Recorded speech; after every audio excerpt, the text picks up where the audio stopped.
Vou pôr para gravar aqui. Bora então.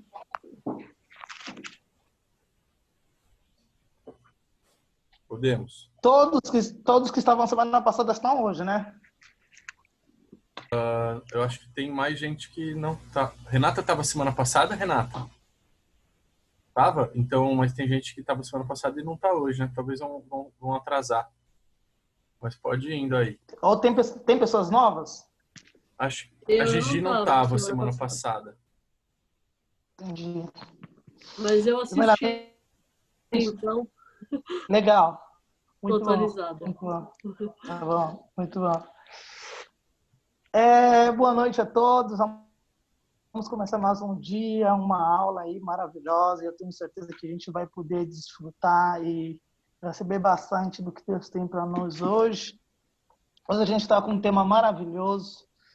Ele tem como título Tipos de Oração. A gente vai começar a entender hoje as N formas, N maneiras da gente ter comunhão, da gente orar, da gente falar com Deus, até a gente interceder. A oração é algo que nós, conforme aprendemos na semana passada, é uma relação com Deus.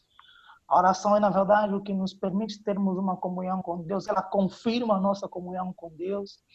A oração é, na verdade, aquilo que nos coloca num relacionamento tão profundo com Deus, a um ponto onde nós geramos confiança, onde nós temos comunhão com Ele, nós conhecemos Ele, nós temos nosso relacionamento, nós somos seguros. A oração também é o meio pelo qual nós falamos com Deus, é o caminho que permite com que Deus realize coisas na terra.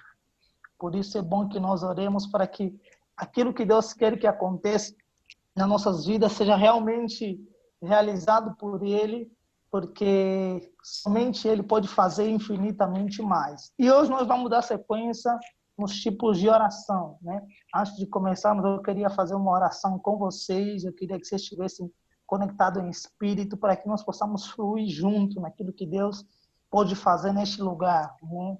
A palavra de Deus, uma liberada, ele tem poder para mudar o destino das nossas vidas, e nós cremos nisso.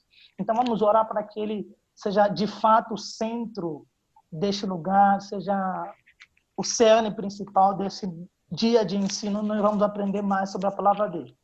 Pai, no nome de Jesus Cristo, que nós estamos reunidos aqui como teus filhos, nós somos teus filhos, nós abrimos nosso coração, nós nos consagramos a ti, Pai, cada pessoa que está aqui ouvindo essa palavra, que possa desfrutar da tua palavra e da tua presença maravilhosa. Consagramos nossos ouvidos, nosso coração, nossa vida a ti, para que o Senhor possa falar a cada pessoa individualmente de maneira perfeita, assim como sou o Senhor, na sua multiforme graça, consegue falar e trazer o conhecimento por meio do teu Espírito Santo, confirmando a palavra.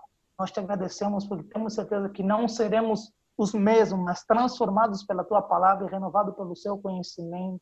Em nome de Jesus. Amém. Glória a Deus. Todos estão me ouvindo, certo? Sim. Aí, muito bom. Hoje vamos falar um pouco sobre o tipo de oração. Tipo de oração. Existem formas da gente orar, existem formas certas para certo tipo de oração. Talvez em algum momento nós, por um tempo de ignorância, já tivemos um momento em que fizemos uma oração simplesmente por fazer, por não sabermos ou por não termos uma prática eficiente. Mas assim como talvez existem ferramentas propícias para abrir cadeados diferentes, né? Existem também orações específicas. Em cada circunstância das nossas vidas, nós temos orações específicas. Nós vamos entender isso hoje. Tipos de oração que vão fazer com que sejam chaves mesmo, ferramentas propícias para que nós consigamos receber coisas e também liberar coisas, abrir portas nas nossas vidas, e também algumas mesmo Deus, na vontade dele, fechar para que nós não continuássemos a prosseguir um caminho que talvez não seja da vontade de Deus, né? Então, esses tipos de oração vão nos dar esse entendimento claro da N formas que nós podemos falar com Deus, nós podemos entregar coisas na mão de Deus e assegurar que o nosso relacionamento com Deus seja de maneira perfeita. E nós viemos a ser pessoas maduras nisso, né? Costumo eu a dizer que quando nós somos crianças, né, também a Bíblia relata sobre isso, a Bíblia tem fundamento sobre isso. Quando criança, as pessoas ela tem uma forma de conversar diferente. Mas quando vão tornar-se maduros, quando vão crescendo, existe um posicionamento diferente. O pai, quando cuida de uma criança, fazendo menção aos dias dos pais, os pais quando têm os seus filhos quando veem os seus filhos de maneira ainda na infância, eles criam eles, né? Eles vão gerar para eles vão passar para ele todo o suporte, toda a segurança, tudo que pode, de maneira que possa segurar ele, gerar toda a confiança, para quando eles estiverem adultos, eles se posicionarem à altura. E chega um momento, na verdade, que o pai ele espera que essa criança fale com ele de maneira propícia, que se mostre adulto, que se mostre maduro, para que ele possa conversar com o pai. E assim também nós, de maneira espiritual, nós espiritualmente, nós ainda temos uma forma de orar, né? Às vezes mesmo por nós não entendemos todo tipo de oração, mas quando nós vamos crescendo no conhecimento, na graça e na palavra, é necessário que nós nos mostremos adultos perante Deus. Como? Assim que nós estamos conhecendo a palavra, nós estamos crescendo espiritualmente. E usar as ferramentas necessárias é também uma maneira de nós dizermos, pai, eu estou crescendo espiritualmente, eu estou amadurecendo espiritualmente. Por isso eu preciso falar com Deus, usar as formas precisas para me comunicar com meu pai. E hoje vamos começar a falar do primeiro ponto de oração. Por que tipo de oração? Porque nós precisamos usar algumas ferramentas que abrem algumas portas diferentes, né? Como falamos, existem N situações que acontecem no dia a dia, nas nossas vidas, e que é preciso nós utilizarmos vários tipos de oração que existem. O primeiro ponto que eu quero conversar aqui com vocês, eu trazer para vocês esse conhecimento, esse ensinamento, é a oração da fé. O primeiro ponto que nós vamos hoje conversar primeiro ponto, você pode anotar, oração da fé. E eu quero que algum de vocês hoje compartilhe comigo, né? Leia comigo o livro de 1 João 5,14. Eu vou pedir para Gisele. Pode fazer a leitura desse texto, 1 João 5,14. Alguém poderia fazer? Gisele, por favor, está aí junto com a gente. Deixa eu ver. A Gislene saiu, acho que estava com a internet ruim ou qualquer coisa.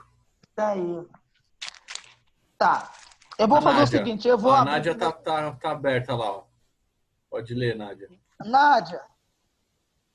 5,14? Isso, 1 João 5,14.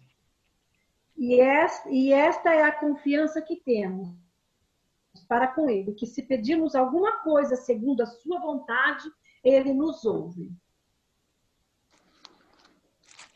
Pode continuar. E se sabermos que ele nos ouve quanto ao que lhe pedimos, estamos certos de que também obtemos os pedidos que temos lhe feito. Amém. Então, você percebe nesse texto que a nossa irmã Nádia acabou de fazer a leitura, ele é tão maravilhoso que ele nos remete o primeiro ponto, que é a oração da fé. O primeiro ponto que nós estamos hoje conversando é sobre a oração da fé. Tipo de oração, o primeiro ponto, oração da fé. E nós estamos lendo, confirmando na palavra, o livro de 1 João 5,14, que fala, esta é a confiança que temos nele, que se pedimos alguma coisa segundo a sua vontade, ele nos ouve. O que é a oração da fé? A oração da fé é aquela que eu creio na palavra, eu creio, e ela de imediato se manifesta, confirmando a palavra. Ela se manifesta confirmando a palavra. É aquela oração que eu declaro mediante a aprovação já da parte de Deus.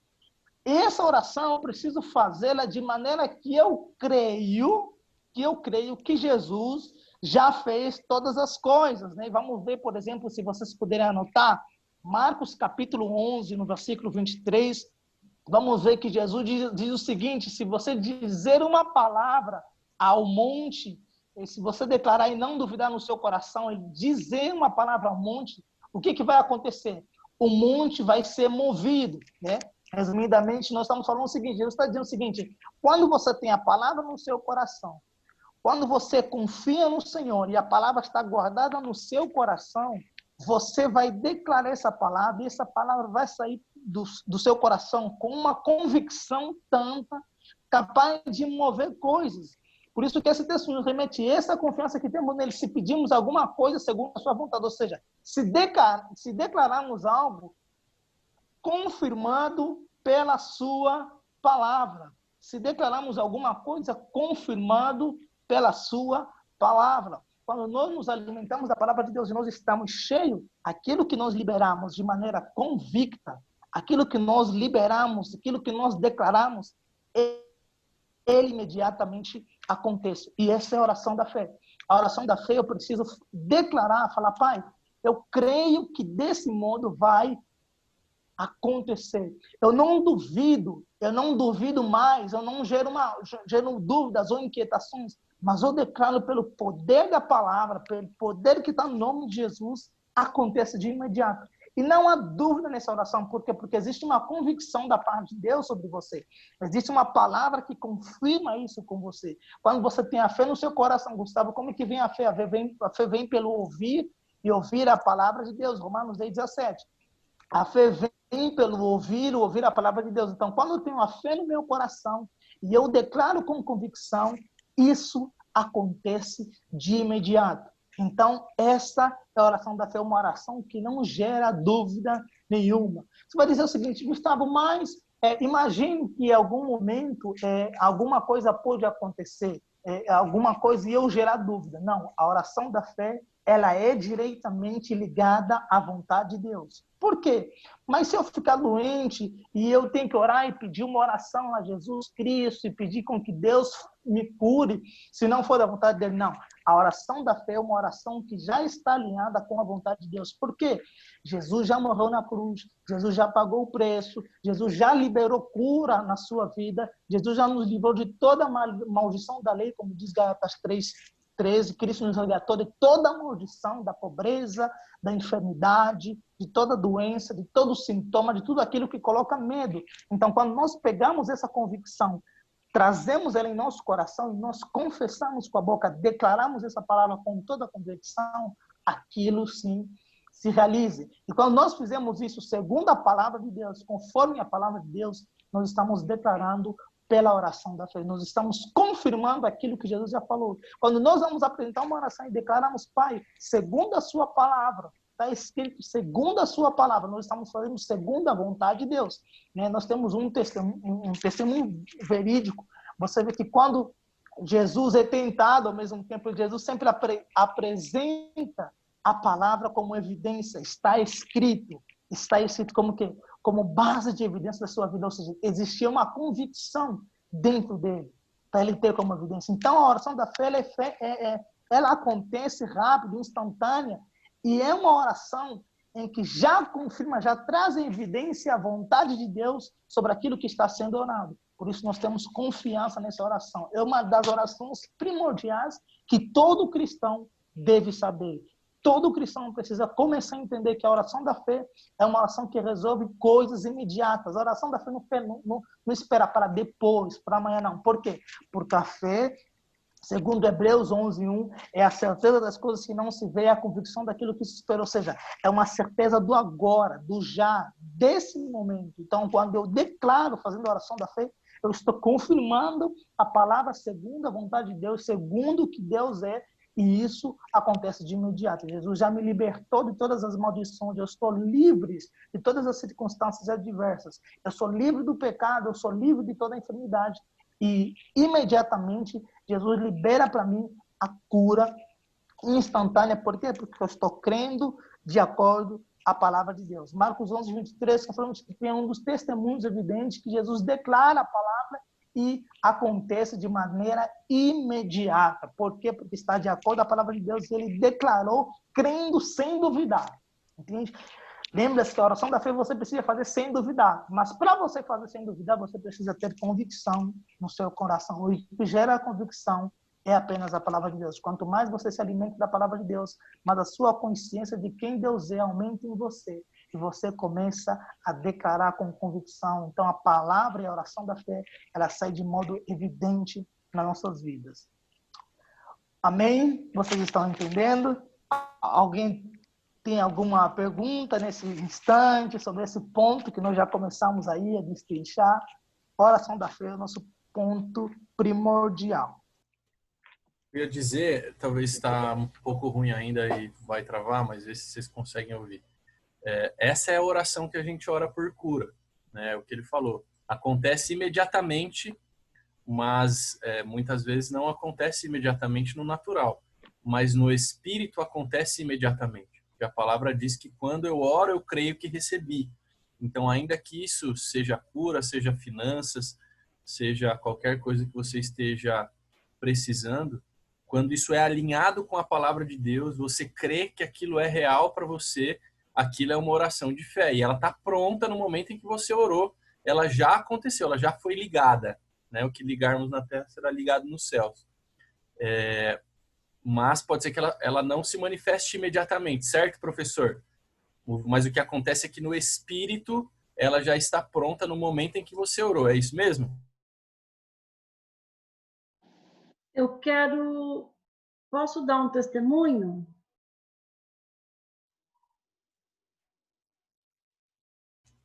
Ixi, será que Vocês eu estão vou... me ouvindo? Você deu uma travada. Agora eu tô te ouvindo. Eu vi que você estava falando e cortou o sinal aí. Bom, eu acho que a minha internet aqui tá ruim, mas eu tava... Os outros escutaram o que eu falei? Não? Travou? Escutaram? Beleza. Tava só explicando que Eu vou dar um testemunho, muitas vezes não Gustavo. se manifesta imediatamente, mas quando você crê, já aconteceu no espiritual. Vai lá, Nádia, por Ô, favor. Gustavo, depois eu vou falar. Eu vou falar. Oi, boa noite, Gustavo. Deus Boa abençoe a aula, noite. está sendo maravilhosa. Boa noite a cada um de vocês aí.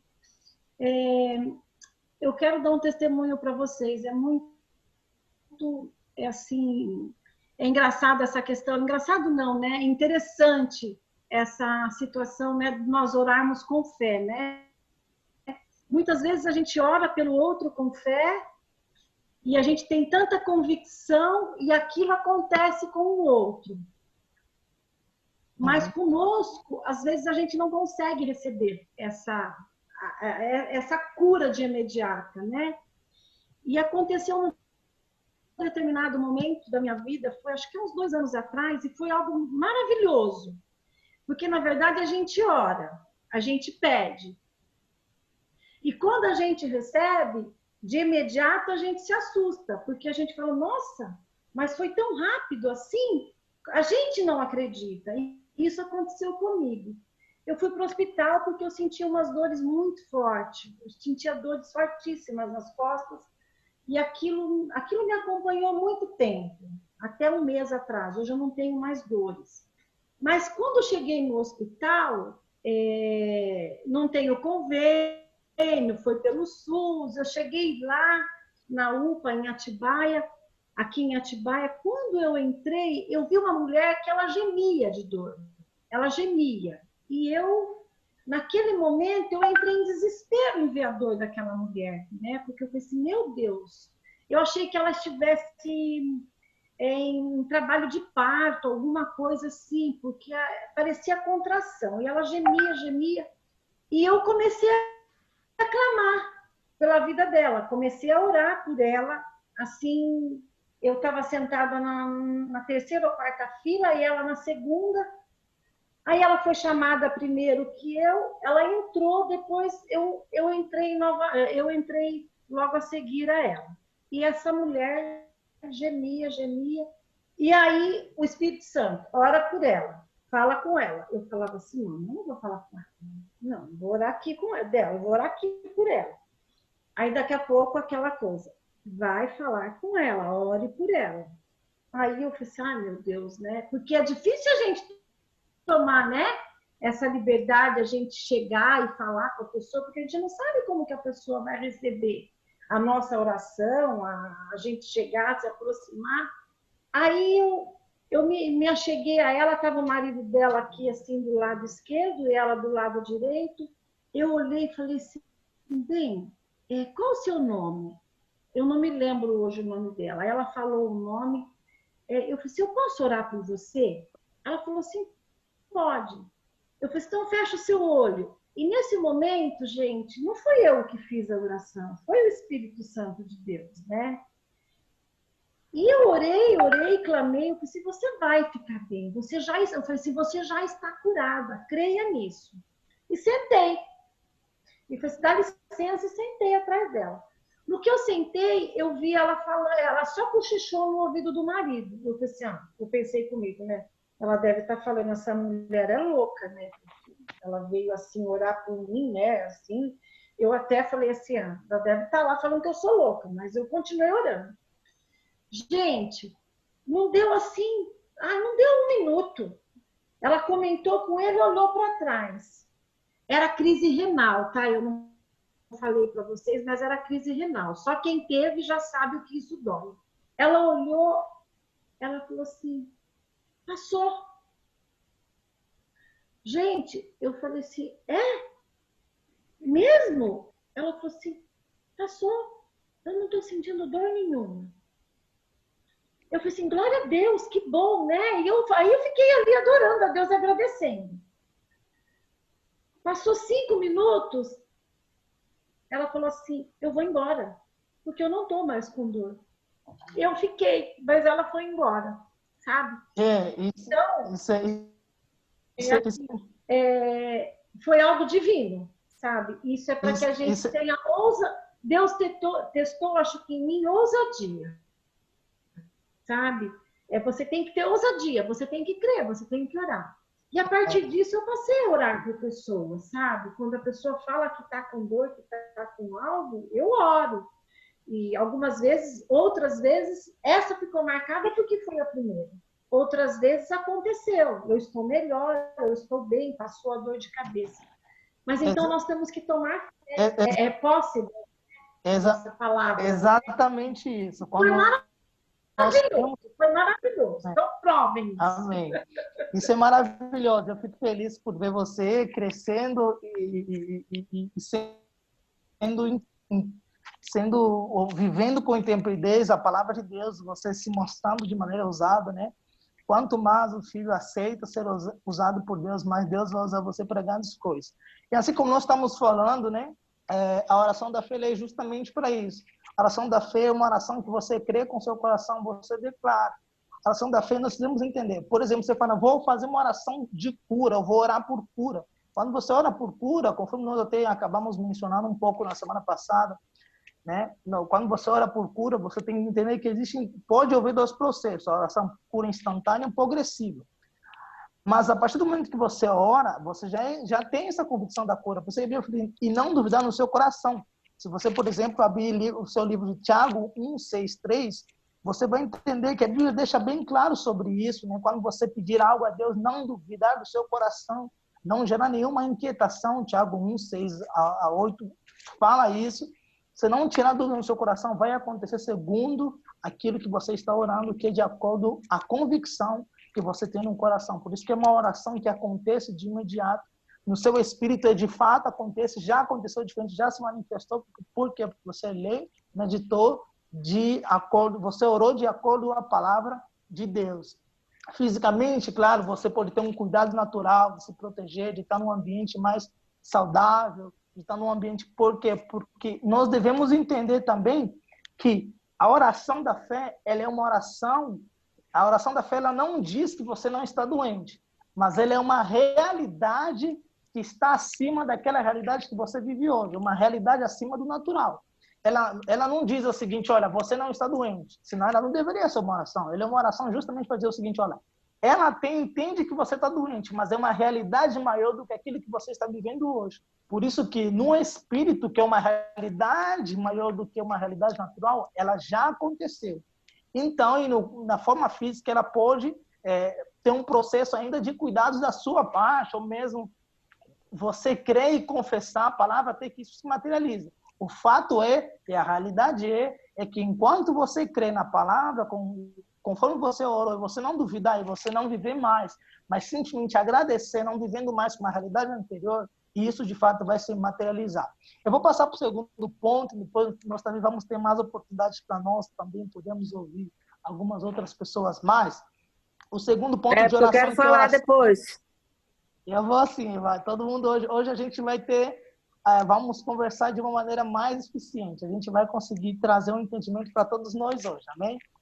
Vou passar num outro ponto, que a gente tem bastante ponto para abordar também hoje. O ponto da oração de consagração, né? Quem estava falando agora é a Gislene, né? Nádia, e eu agora eu que quero falar, mas depois eu falo. Exatamente. Oração de consagração. O que é oração de consagração?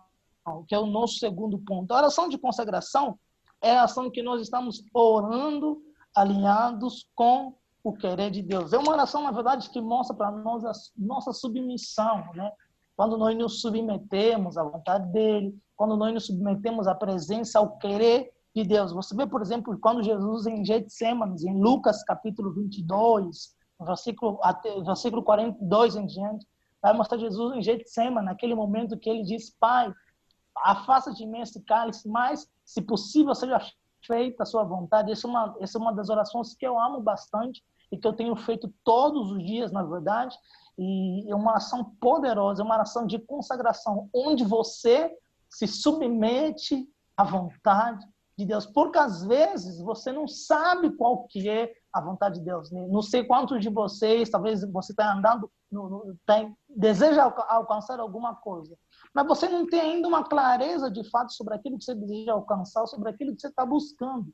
Então, nesse momento, é bom que nós tenhamos esse momento de nós sermos entregues ao querer de Deus. Nós aceitamos o querer dele como? Nos submetendo à vontade de Deus, nos submetendo à vontade dele. E isso é uma oração de consagração. Como você ora? Quando você diz: Pai, eu consagro a minha vida a ti, consagro o meu dia a ti, uma forma de nos entregarmos, de trazermos ele como evidência principal, como cerne, como centro daquilo que nós estamos desejando, daquilo que nós queremos ou daquilo que nós estamos buscando. Quando nós fizemos realmente isso, o que acontece é que nós estamos nos consagrando ao que ele está fazendo. E isso gera para nós, é tão maravilhoso isso, que você entende que Deus te dá a luz, né? A luz do sinal verde, a luz daquele sinal que você pode ou não caminhar. Nós encontramos Jesus dizendo o seguinte: olha, é uma dor que eu estou vivendo. Jesus fala até sobre isso. É uma dor que eu estou vivendo, mas, Pai, seja feita segundo a sua vontade. Por quê? Talvez você queira desistir, ou talvez você queira dar um passo diferente daquilo que você poderia realmente dar. Mas quando você faz essa oração de consagração, você se sujeita ao querer de Deus, você se sujeita à vontade dele, você abre mão dos seus pensamentos, dos seus prazeres, ou daquele momento para quê? Para se submeter à vontade dele. E essa oração é poderosa, essa oração é, na verdade, maravilhosa. Uma das orações que nós devemos fazer todos os dias mesmo, né? Na verdade, que é justamente consagrar o nosso dia, consagrar a nossa semana, consagrar como nós estamos indo, como nós estamos nos procedendo, como nós estamos caminhando. Isso é tão maravilhoso, porque isso traz ter segurança para nós. Eu vou falar do outro ponto de oração, aí eu já vou dar de novo a oportunidade para vocês falarem também, porque nós temos alguns pontos, né? Temos bastante ponto hoje. Eu queria, na verdade, fazer 2 pontos aí para nós termos a oportunidade de conversar. Essa parte de oração de consagração, vocês entenderam?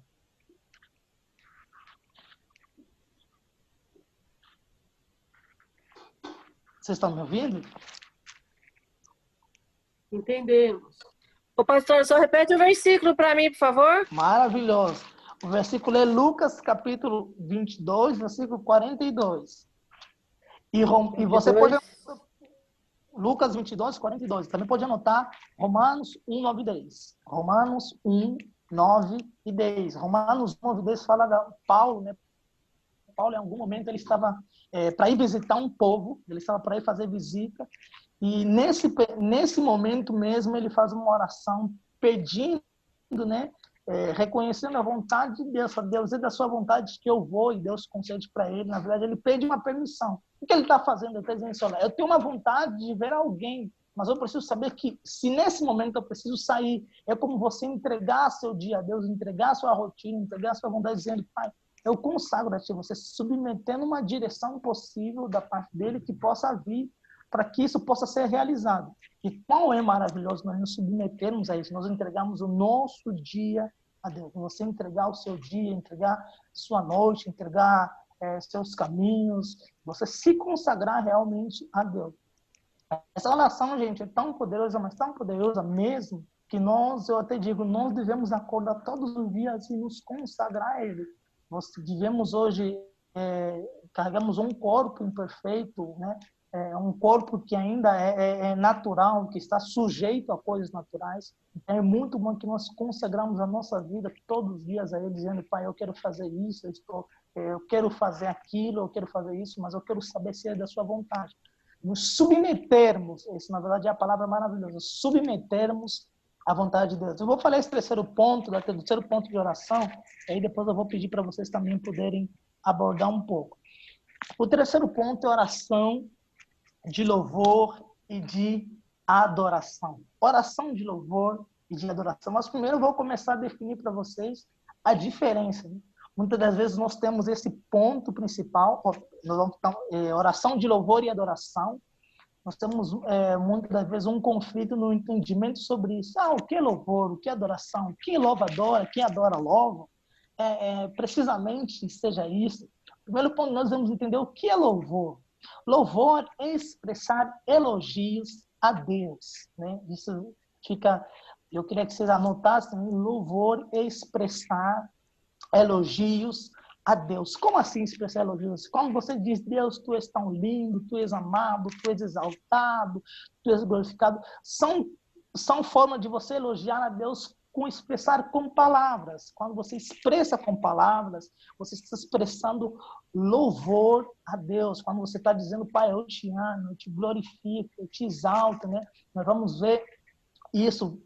Davi, que é uma das pessoas que... Davi, ele que escreve os Salmos, em Salmos 100, ele fala com tanto louvor, ele escreve vários textos que hoje são, na verdade, versões de louvor escrito, a palavra de Deus cantada, e ele diz o seguinte, celebrai com júbilo ao Senhor, todos os moradores da terra, serviu ao Senhor com alegria e apresentai-vos a Ele com um cântico.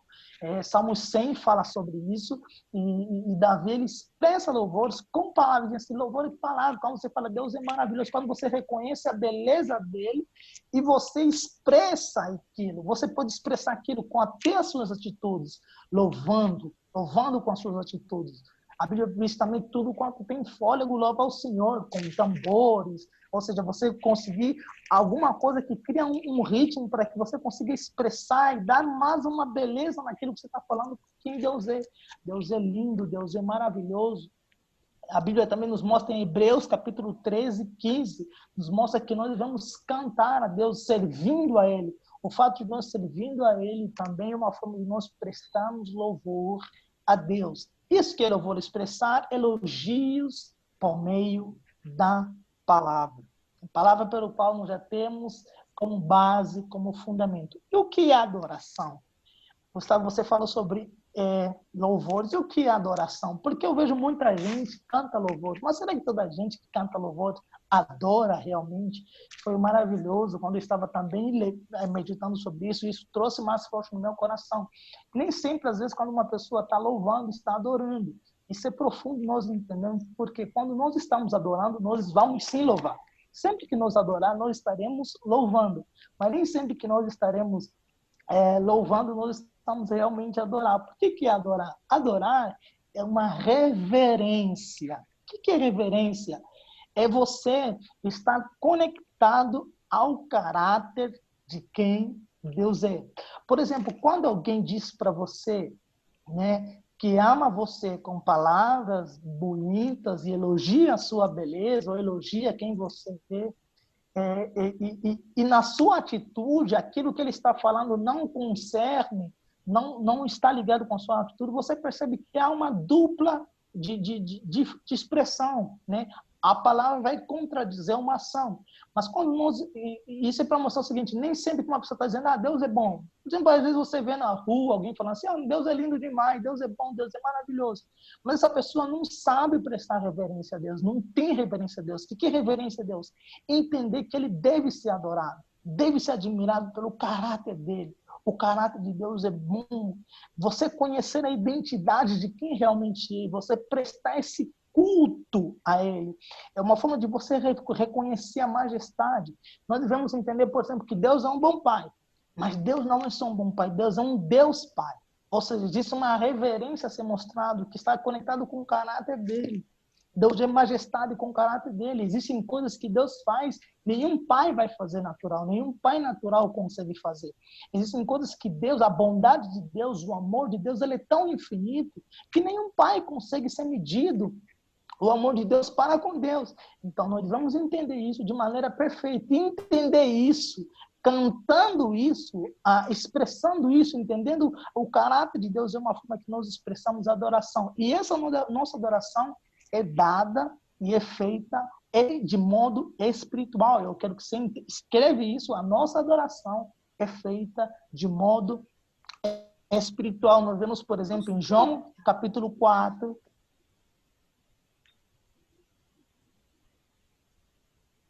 nós, por exemplo, vemos em João capítulo 4, no versículo 24, a Bíblia diz que Deus é espírito. E é necessário que nós o adoramos em espírito e em verdade. João capítulo 4, no versículo 24, a nossa adoração é dada de maneira espiritual. Por que de maneira espiritual? Porque nós somos um espírito em Cristo Jesus. Quando nós nascemos de novo, nós nascemos primeiramente de maneira espiritual. O que nasce da carne é carne, o que nasce do espírito é espírito, conforme Jesus responde para Nicodemos em João capítulo 3, no versículo 6. Então, nossa adoração é feita de maneira espiritual. Né? Nós oramos de maneira espiritual e nós expressamos louvores de acordo à palavra, que é a forma que nós expressamos a beleza de Deus e a bondade de Deus. Então, nós precisamos entender isso, que a nossa forma de adorar a Deus é de maneira espiritual. Você não adora a Deus de maneira natural, mas espiritualmente você adora. Por que você adora a Deus de maneira espiritual? Porque Deus é espírito. Deus é espírito. Então, quando você está cantando, está elogiando a Deus, você precisa entender que aquele louvor ele precisa atender o caráter dele. Você precisa falar com toda a sua pureza e inteireza de coração, né? Então, tem pessoas que vão falar, só estou falando que Deus é bom. Não, aquilo não está subindo de maneira adorável para Deus, não está subindo de maneira perfeita para Deus. É necessário que haja uma convicção em nosso espírito, uma forma de adoração de forma espiritual, para nós entendermos realmente que Deus é bom, porque nós entendemos o caráter dele de bondade.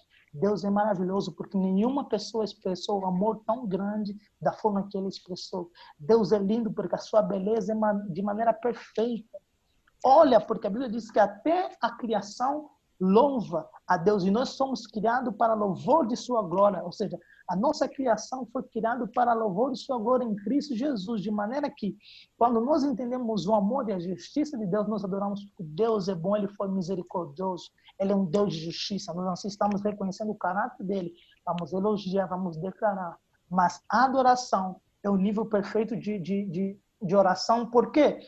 Porque nós estamos orando de maneira espiritual, porque Deus é espírito. Amém? Vocês entenderam esse ponto? Alguém tem alguma dúvida, uma pergunta? Vamos lá. Acho que o som está fechado. Estou vendo a Zislane querendo falar. Tá me ouvindo? Agora eu estou. Então, eu vou falar sobre a oração da cura, né? Que eu ia perguntar aquela hora, né? Então, pode perguntar. Assim, eu sou muito, assim, agitada. E muitas vezes que eu fiquei doente, eu ficava questionando, né? Por que aquela dor, por que aquele mal-estar? E depois eu lendo aquela passagem, né? Que Deus fala lá, até que eu estava conversando com a minha irmã, que Deus levou nossas dores, nossas pisaduras. Eu ficava pensando, né? Se Deus levou, por que a gente sente? Mas depois eu fui entender que Deus levou, que Deus deu a vida pra gente para tirar os nossos pecados, não as nossas doenças, não as nossas dores, né? Porque ele fala também, no mundo tereis aflições, tem bom ânimo, que eu venci, vocês vão vencer, porque ele que era o rei, ele que era o pai, ele que sofreu as pisaduras, e por que nós não? Né? E hoje eu já lido melhor com isso, mas eu fico assim me questionando, por que tem pessoas que são boas, que pedem para Deus, que faz oração de cura, e elas não são curadas, elas morrem com aquele problema. Tá. Ótima pergunta, Gislaine. Maravilhosa pergunta. Eu vou te ajudar a responder, né? E eu vou te ajudar a responder. Bora lá, Ótima então. pergunta, maravilhosa pergunta. Primeiro, é que você precisa entender que Deus não faz uma coisa incompleta. Deus é completo, né? Deus não cura uma pessoa de maneira imparcial. Ou ele retira, ou ele retira. Por que eu estou te falando isso para você ter até como entendimento? Quando quando nós aceitamos a Cristo Jesus e temos a salvação, ele é um pacote maravilhoso que tem cura, liberdade em espírito, libertação de toda doença, de toda enfermidade. Quando eu falo, por exemplo, Gálatas 3:13, que diz o seguinte: Cristo nos resgatou de toda maldição. O que é maldição? Maldição é tudo aquilo que é contrário de bênção. Tudo aquilo que é contrário de bênção é maldição. Por exemplo, doença. Doença não é uma bênção. Doença é uma maldição. Pobreza. Pobreza não é uma bênção. Pobreza é uma maldição. Por quê? Porque não é uma bênção. Ninguém fala o seguinte: olha, eu me sinto abençoado por eu estar pobre. Ou me sinto tão abençoado porque eu estou doente. Não. Ninguém fala isso. Ninguém se vê nessa pele. Por quê? Porque nós entendemos isso. Que isso não faz parte das bênçãos de Deus na nossa vida. Quando você, por exemplo, lê o livro de Isaías 53:3, conforme você mencionou que Cristo levou toda a maldição, está falando de tudo que poderia causar dor, enfermidade, de fato, ele levou.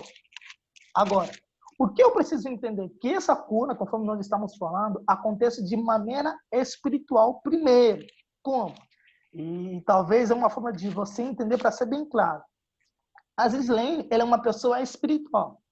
Você não é uma pessoa natural. Talvez a forma, o tempo ou aquilo que nós vivemos nos faz entender que nós somos dessa forma física apenas, que a nossa identidade ela está mais resumida na nossa forma física. Mas a nossa real identidade é a nossa forma espiritual. Então, aquilo que Jesus fez, quando nós o aceitamos e quando nós reconhecemos ele já aconteceu no Espírito. Ou seja, de maneira espiritual, já houve a liberdade. No momento que nós aceitamos a Cristo, nós já não somos mais escravos nem de doença, nem de pobreza, nem de situações que nos aprisionam ao mundo natural. Tudo aquilo que nos aprisionava ao mundo natural, nós fomos livres de toda enfermidade, toda angústia, tudo aquilo que nos aprisionava ao mundo natural de maneira espiritual. Aconteceu de maneira espiritual. O que eu devo fazer agora? Conforme diz Romanos 12:2, eu preciso renovar a minha mente, porque a minha mente ela é o cerne da minha alma. Eu preciso declarar com a minha mente, fazer com que a minha mente entenda que aquilo que Jesus já fez, de fato já aconteceu. Como é que eu vou fazer isso? A Bíblia diz em Romanos 12:12, renovando a minha mente com a palavra de Deus, ocupando a nossa mente com aquilo que é bom, segundo a vontade dele. Estando num ambiente que vai me proporcionar viver aquela realidade, ou seja, declarando a palavra, confessando a palavra, exatamente o mesmo princípio que nós estamos ensinando da oração da fé. Ficando, Pai, eu sou curado, eu sou livre, eu sou curado, ou seja, Jesus já me libertou. Mas eu já tenho uma convicção interna, já tenho uma convicção de que aquela cura já está comigo. Então, eu tenho que começar aqui a agradecer e encher meu coração de palavra, de uma realidade nova. Como eu falei, a oração da fé, ela não diz que você não está doente. A fé não nega os fatos, mas ela é uma realidade maior sobre o fato que está acontecendo. A fé ela não diz que você não bateu numa pedra, você tem uma dor no corpo por você bater em uma pedra ou se machucar em alguma coisa. A fé não diz que você não se machucou. Ela não nega o fato de que você se machucou. Ela só diz, olha, existe uma realidade maior do que essa realidade. Quando você se apoia, as suas convicções estão apoiadas nessa realidade, você começa a viver a realidade do sobrenatural. O que é sobrenatural? É algo que está acima do natural, por isso que ele é sobrenatural. Então, a minha cura de maneira espiritual, ela é sobrenatural. Eu tenho que crer que aquilo que Jesus fez me trouxe a liberdade. No ponto que você pergunta assim, Gustavo, mas existem muitas pessoas boas, né, que ficaram doentes e até creem em Jesus Cristo, mas eles não estão curados. Conforme nós estamos estudando a palavra, talvez a minha pergunta seria o seguinte, De que maneira essa pessoa está crendo na cura? Ela ainda está pedindo ou ela já está agradecendo por aquilo que Jesus já falou? Porque talvez ele está dizendo o seguinte, olha, se fisicamente não estou curado, então eu não estou curado.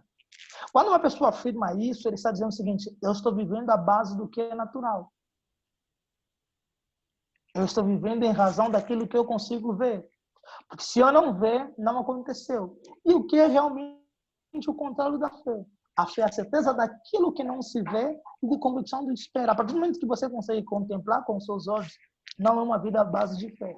Então, fazendo uma ação da fé, você fazer com essa convicção de que existe uma realidade sobrenatural que já foi evidenciada no seu corpo a partir do momento que Jesus liberou o pacote da salvação, que é cura, libertação, vida. Porque Jesus disse em João de Deus, o ladrão não vem senão para roubar, matar e destruir, mas eu vim para que tenham vida e a tenham com abundância. O que é uma vida abundante? Uma vida que você consegue viver no sobrenatural, uma vida que impacta a sua vida de maneira espiritual, na sua alma e no seu corpo. Ela é evidência.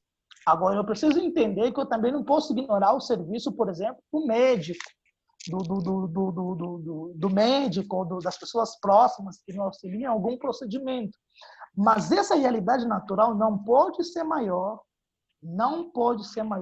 do que a realidade da palavra que já está no meu coração, que Jesus já liberou. Por exemplo, eu vou no médico, se alguma coisa acontece, no dentista, alguma coisa, ou qualquer coisa, vou no médico para quê? Ele faz uma consulta, ele diz o seguinte, Gustavo, olha, você tem esse sintoma, você precisa passar por N processo. Eu vou passar no processo, eu não vou ser negligente, dizer, olha, não quero. Mas eu preciso entender que a minha realidade, a minha vida não está baseada na realidade natural. Não é o que o natural diz que determina a minha vida, é o que o espiritual diz que determina quem sou. Não é o natural que determina a sua vida, mas é o que o espiritual diz que determina a sua vida. E o espiritual da sua vida está alinhado com a palavra. E a minha pergunta é, o que Jesus disse para você? Que você é doente ou que você é curado? Porque pelo que eu sei, pelo que ele fez, ele disse que você é curado. Ele disse que você está livre de toda a enfermidade. Agora, em quem você acredita? O que vai vencer na sua vida? A cura ou a enfermidade? Depende do que você mais alimenta. Quem você está alimentando? A palavra. Eu estou no ambiente da palavra. Entende? Por isso nós sempre pregamos, nós sempre trazemos menção de que quando você é curado, quando você recebe a palavra de algo, continue confessando e se coloca no ambiente de cura, para que aquilo continue permanecendo. De maneira espiritual, ele já aconteceu, como o Gustavo até também mencionou bastante. Já aconteceu, mas é preciso que você continue declarando a palavra. Mas não duvida que já aconteceu. Quando Jesus declara sobre o monte da figueira, a figueira dá ordem para a figueira secar, eles naqueles momentos não puderam ver que a figueira havia secado. Eles até olharam para Jesus e disseram o seguinte, olha, talvez ele está falando de boca para fora, porque ele falou que ninguém mais vai comer o fruto dessa árvore. Mas aconteceu que eles olharam no natural. Quando eles puderam voltar e depois contemplaram uma realidade. Por quê? A convicção de Jesus não estava baseada no natural, mas no espiritual. Você entendeu? Gu, quer opinar alguma coisa? Você está aí? Não, é isso aí. Minha internet está ruim, acho que se eu for falar vai picotar tudo. Mas é isso aí, exatamente. Então, Gislene, Isaías 53 é literal, sim. Ele já levou. O fato de pessoas não desfrutarem disso entra outras questões de renovação da mente, de fé, de um monte de outras questões. Né? Não é porque não está acontecendo no natural que muda qualquer coisa do que está escrito lá na palavra. Certo, professor? Mas alguém tem alguma opinião? Ou do ponto que nós estamos falando também, geração? Pode, vamos lá, gente. A gente está aqui para perguntar mesmo. Se você não perguntar, não tem como não aprender. Temos que se perguntar e colocar mesmo nossas inquietações. Gustavo, eu lembro quando eu li lá em Davi, lá, quando aconteceu dele ter relação lá com a moça que era esposa de um dos soldados dele, daí ele colocou o cara na frontal.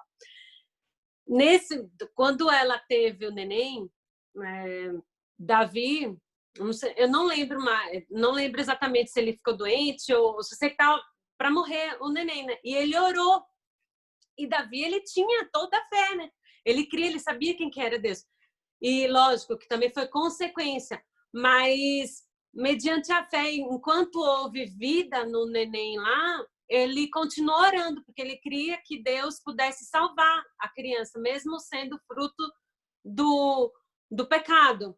Como que você vê assim essa oração que ele fez enquanto tinha vida?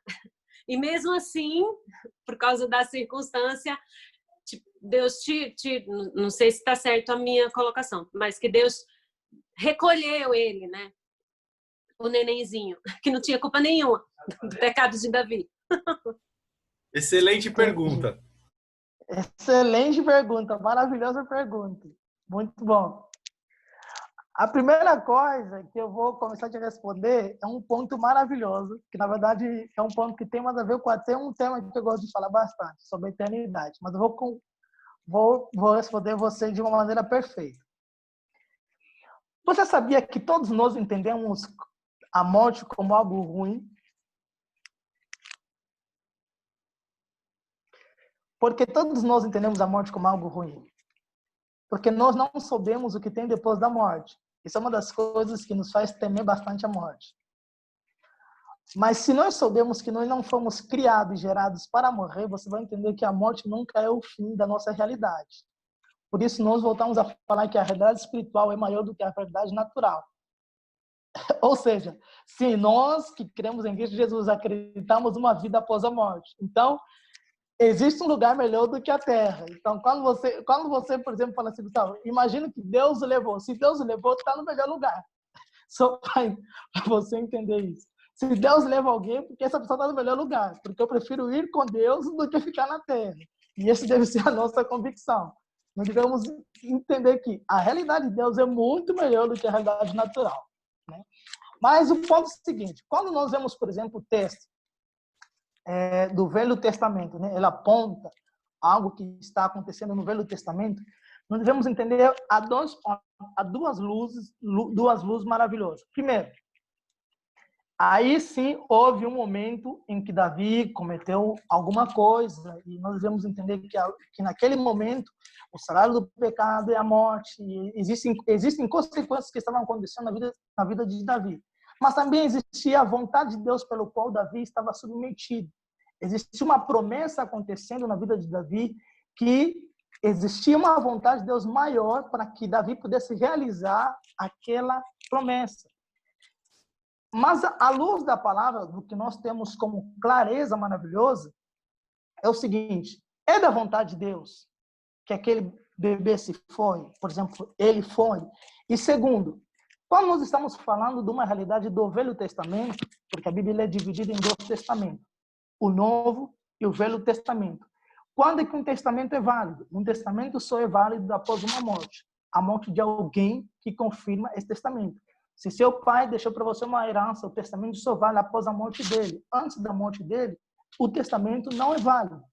Ou seja, o Velho Testamento ele é uma sombra, uma visão daquilo que poderia acontecer, não é uma realidade. Ou seja, naquele momento, Davi, por exemplo, que era uma pessoa próxima, que tinha uma visão, ele não tinha uma visão clara do que realmente a palavra da fé diz a respeito daquilo. Entende? Davi ele não tinha uma visão clara do que Jesus fez. Por quê? Porque ele via uma realidade ainda do Velho Testamento, ainda aquele que poderia nos dizer o seguinte, olha, agora você poderia entender a palavra de Deus de maneira perfeita, da maneira da sua essência, com uma revelação clara de que quando você orar, a convicção vai acontecer. Eles não tinham acesso a essa palavra que nós temos agora. Gustavo, como que você prova isso? Se você ler o livro de Hebreus, capítulo 1, no versículo 1, você vai entender que a Bíblia diz que antigamente Deus falava Deus falava por meio de profetas, reis, sacerdotes. Agora Deus fala por meio do seu Filho. Ou seja, há uma convicção de cura baseada na redenção que Cristo Jesus liberou para nós. Nesse momento, Davi não tinha conhecimento de quem é Cristo Jesus. Por isso que Davi também serviu foi um daqueles instrumentos que Deus usou para apontar a respeito de Cristo Jesus. Então, a clareza do que você hoje tem como acesso, dessa palavra de revelação que vocês têm acesso, nem Moisés, nem Davi e nem aqueles profetas que você vê no Velho Testamento provaram dessa realidade, dessa palavra que eu estou dizendo agora. Às vezes, muitas pessoas dizem o seguinte: quando eu chegar para Moisés, eu vou dizer o seguinte: como é que foi abrir o mar vermelho? Moisés vai fazer a segunda pergunta para você: como é que o Espírito Santo e a palavra de Deus mora dentro de você? E você vai dizer: como assim? Você fala assim: olha, todos nós estamos à espera dessa revelação vindo para você. Então, devemos entender que aí existia duas coisas. Existia um conhecimento baseado na lei, um conhecimento que não tinha como cerne de revelação Cristo Jesus, e que existia um propósito também na vida de Davi, uma promessa que Davi poderia cumprir, e que talvez podemos dizer o seguinte: isso pode ser algo que vai atrapalhar a vida de Davi. Mas também existem pontos, vamos dizer o seguinte, existem momentos em que ele não tinha uma verdadeira clareza de quem Deus é. Não tinha uma verdadeira clareza de quem Deus é. E isso poderia impedir o processo dele na caminhada com Deus. A morte é uma consequência que nós viemos a ter após o pecado. Antes que houvesse pecado, não havia morte. Antes que houvesse pecado, não havia morte. Após o pecado, começou a haver morte. Então, a lei não traz uma menção clara. A lei, o Velho Testamento, quando eu falo da lei, eu estou mencionando para vocês o Velho Testamento. Ele não traz uma menção clara de quem Deus é. Ele traz uma menção como uma sombra, né? Por exemplo, se você estiver de pé, de frente de uma luz, existe a sua pessoa idêntica e existe a sua sombra. A lei é como uma sombra. A Bíblia traz isso como um raio. É como uma sombra que aponta uma identidade de quem você é, mas não era a sua realidade. Então, a convicção deles era diferente da nossa convicção de hoje. E hoje a nossa convicção é a seguinte: olha, eu preciso fazer uma oração da fé, eu preciso fazer uma oração baseada na revelação que Jesus Cristo liberou para mim, daquilo que eles estavam procurando, mas não puderam alcançar. Você fala assim: Gustavo, era da vontade de Deus que ele morresse e foi por causa do pecado? Eu vou dizer o seguinte: olha, eu não posso dizer o seguinte: olha, é da vontade de Deus que ele morresse. Ou posso dizer o seguinte: olha, ele tinha que morrer. Também não posso dizer isso. Mas o que eu posso dizer é o seguinte: existia uma situação em que havia um contexto em que ele padeceu por uma enfermidade e acabou morrendo. Mas não foi porque Davi cometeu um pecado. Davi teve misericórdia da parte de Deus. Então, não posso dizer o seguinte: olha, foi porque Davi pecou, então ele por causa de Davi é que ele morreu. Não. Ele morreu porque ele passou por uma situação de enfermidade. Mas, nós vamos entender, eles não tinham a revelação que nós temos agora. A revelação que eu tenho agora, eu posso dizer o seguinte: por essa palavra em Cristo Jesus, eu podia orar e ele ficar de pé.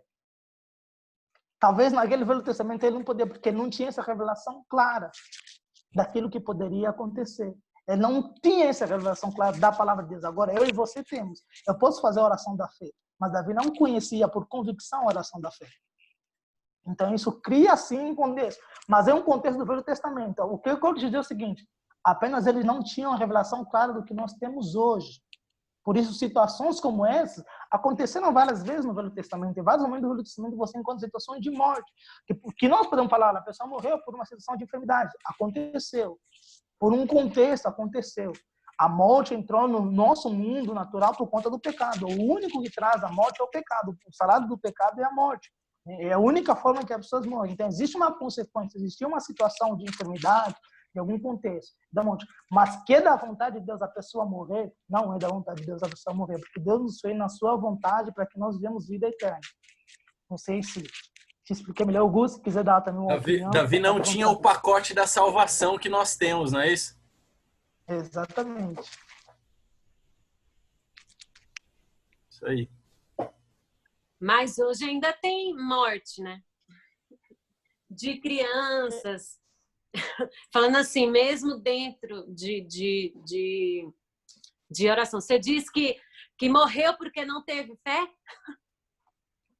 Ou porque Porque aqui é limitado, vamos dizer assim, que é uma passagem, aqui é a vida na Terra, e a gente tem uma eternidade com Deus, que a gente fica muito ligado à vida e esquece que a gente vai viver a eternidade com Ele. Ele, para Ele, pode-se dizer que para Ele a vida carnal e a vida e depois que foi a carne ficou o Espírito, para Ele é a mesma coisa, e a gente que faz essa diferença entre a vida, carne, e fica querendo não se soltar da carne, isso.